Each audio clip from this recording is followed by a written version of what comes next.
నమస్కారం. ఈరోజు నేను ఒక చిన్న డోస్ క్యాలిక్యులేషన్ చెప్తాను. డోపమైన్ వచ్చేసి ఒక న్యూరో ట్రాన్స్మిటర్ అనమాట. హైపోటెన్షన్ అంటే బీపీ చాలా తక్కువ ఉన్నప్పుడు, షాక్లో ఉన్నప్పుడు ఎస్పెషల్లీ అడ్వైస్ చేస్తారు. మోస్ట్లీ ఇది ఇన్ఫ్యూజన్ లాగే ఇస్తామన్నమాట.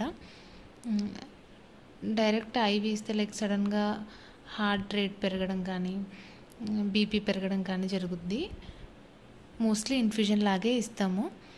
అండ్ ఇది నార్మల్ స్టాండర్డ్ డోస్ వచ్చేసి 1 to 5 mcg per kg per minute అనమాట. ఫర్ ఎగ్జాంపుల్ ఇప్పుడు ఒక 70 kgs అడల్ట్ ఉన్నాడు అనుకోండి, ఆయనకి on and average 2.5 mcg requirement ఉంది నిమిషానికి. సో ఇప్పుడు మనం ఏం చేయాలి అంటే 70 × 2.5 175 వస్తుంది. ఇది మనకి 1 minute అనమాట. 1 minuteకి 175 అయితే గంటకి ఎంత? సో 60 minutes కాబట్టి ఇంటూ 60 ఈజ్ ఈక్వల్స్ టు 10,500 వస్తుంది. యావరేజ్గా 10 అనుకుందాము. 10 mg ఒక ఇండివిజువల్కి స్టాండర్డ్ డోస్ వెళ్ళాలి.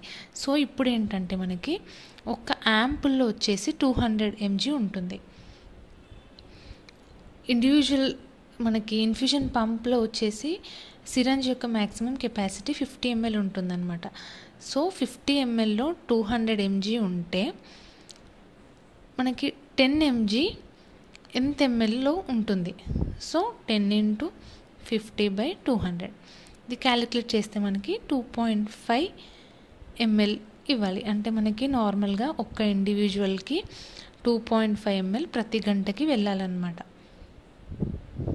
2.5 ml ఎవ్రీ అవర్. ఇదే సేమ్ క్యాలిక్యులేషన్ ఉంటుంది. మనం గుర్తుపెట్టుకోవాల్సిందల్లా ఈ స్టాండర్డ్ డోస్ అంతే. ప్రతి డ్రగ్కి స్టాండర్డ్ డోస్ డిఫరెంట్గా ఉంటుంది.